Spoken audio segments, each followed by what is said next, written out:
So, you want to know the secrets to having an outstanding cup of coffee every time? There's really only 5. And the first 2 are pretty much up to you, and then the last 3 are pretty much up to the type of coffee. So, let's dig in. All right. So, number 1, I think it's really important to start with a filtered water, whether it's water from the Brita or your whatever, your pure, your however you get it. Make sure it's filtered. It could be a Poland Spring, whatever. Just make sure it's filtered. The coffee and the process of making coffee, any impurities can really come out in the coffee that can affect how it hits your palate. So that's number 1.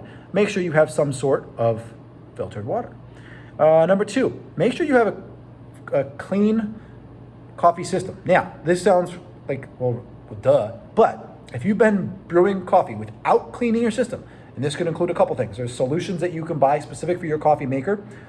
That's number 1. Number 2, you can also just have a couple water runs, okay, that kind of cleans out anything, like let's say some of the grinds get into the system, etc. This can help clean out any previous coffee, in addition to allowing the current coffee, which ideally is great tasting, that it can allow that to come to the surface. So, or hit your palate in the right way. So a clean coffee system can really affect how you taste your coffee. So if your coffee's starting to taste almost like burnt or bitter, that can be as a result of having an unclean coffee system. This is really important for anyone who's got like a cheaper model, and that's okay, because you don't need a crazy $1,000 model in order to have an outstanding cup of coffee.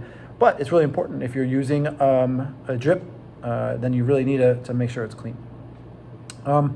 The third most important thing to help make sure you have an outstanding cup of coffee is having freshly roasted beans. Now, what does that mean? So, real specific, if you buy a bag of whole bean from Starbucks, Dunkin', wherever, your favorite roaster, or your favorite coffee place, it's probably not going to taste the same as the way that they make it there.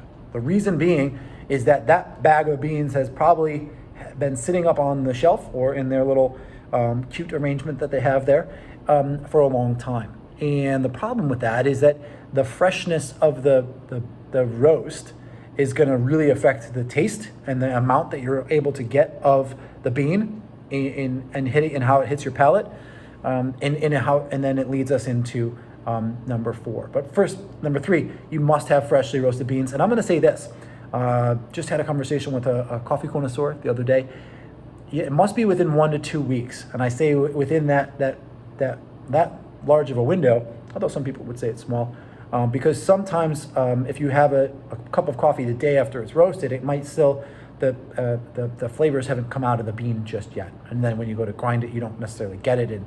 So you do want to give it some time, and that's the 1 to 2 weeks. The 4th most important thing is to have a freshly ground bean, right? So unless you're getting, basically you need to have a freshly ground bean, whether you do it yourself, right, and you have a grinder at home, or you're getting it ground at the store. And there's multiple places that'll do it for you, usually only if you buy it from there. And there's pretty good grinders that you can get for not a lot of money. So the concept behind this is that the flavor that comes out of the grind, sometimes you'll see it depending on the darkness of the roast. If you have your own grinder at home, you'll see it looks almost a little bit more like it has a little bit more water in it, a little bit more oil in it. Looks a little more oily, and that's just the darker the roast. And that freshness you'll also be able to smell. If you've ever smelled freshly roasted and freshly roasted, sure, you've smelled that in a coffee house. But freshly ground beans, once you get that fresh ground and you poke your nose into that bag, man, that just smells so good. So freshly ground beans really make a difference. Last, this I think is overlooked 9 times out of 10. You need to have the right grind for your palate, and the right bean for your palate. So matching the bean and the grind to what you're looking for as far as a coffee experience is really important. If you like a really bold, like, and you go get that Starbucks dark roast, so it almost tastes burnt, like really dark, kind of lingers on your palate a little longer, then you're going to really want that darker roast. Okay, that more espresso roast, French roast, Italian roast, that kind of thing. That's going to be the better flavor for you. In addition, those roasts also do well for a cold brew, right? So if you're having and you're making cold brew, summer is coming eventually. If you're making cold brew, then you're going to find cold brew to be that bitterness disappears from the cold brew because it's marinating. It's never exposed to heat.